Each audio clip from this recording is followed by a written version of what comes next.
pertama kalinya Menteri Keuangan bicara setajam ini, Purbaya tidak cuma kesal, dia muak.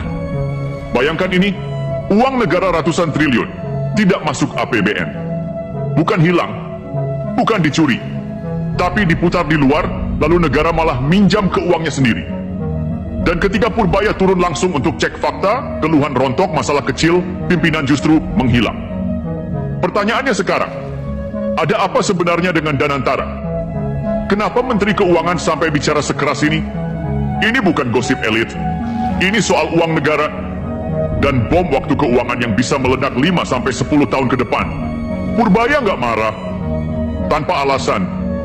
Danantara disinyalir jadi bom waktu keuangan negara. Mari kita luruskan satu hal sejak awal. Purbaya itu bukan tipe pejabat yang gampang meledak-ledak. Dia bukan pejabat TikTok yang cari panggung. Bukan juga menteri yang tiap ada isu langsung bikin jump scare ke publik. Kalau Purbaya sampai naik nada, nyindir keras, bahkan kelihatan muak, itu biasanya bukan karena emosi pribadi. Itu tanda bahaya. Lampu merah. Alarm keras di ruang mesin keuangan negara.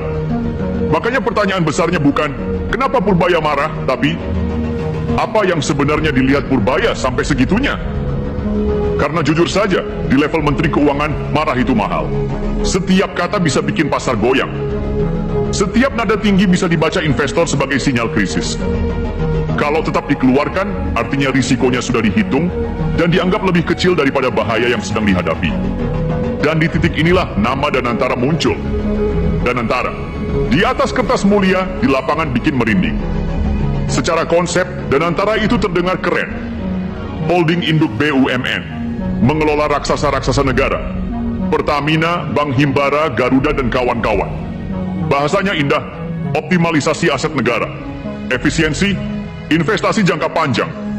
Tapi Purbaya bukan mahasiswa baru yang gampang terpesona slide PowerPoint. Dia orang fiskal.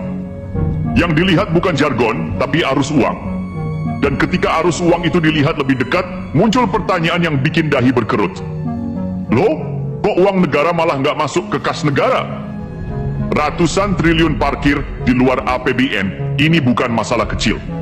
Ini titik krusial yang bikin Purbaya mulai panas. Sebelum Danantara ada, dividen BUMN langsung masuk APBN. Uang nyata, bisa dipakai nutup defisit.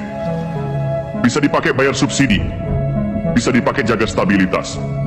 Sekarang, sekitar 80-90 triliun rupiah per tahun nggak masuk APBN.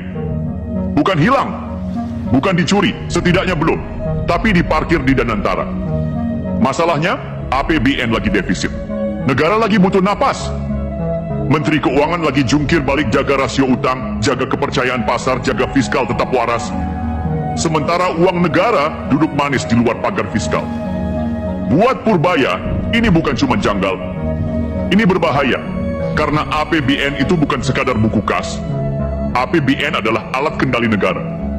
Begitu uang besar keluar dari sana, kendali ikut melemah. Dan kalau kendali melemah, yang pegang setir siapa? Makanya jangan kaget kalau Purbaya turun langsung. Disinilah banyak orang salah paham. Ada yang bilang, ngapain sih Menko ngurusin hal teknis? Ngapain sampai turun ke Danantara? Justru itu tanda masalahnya bukan receh.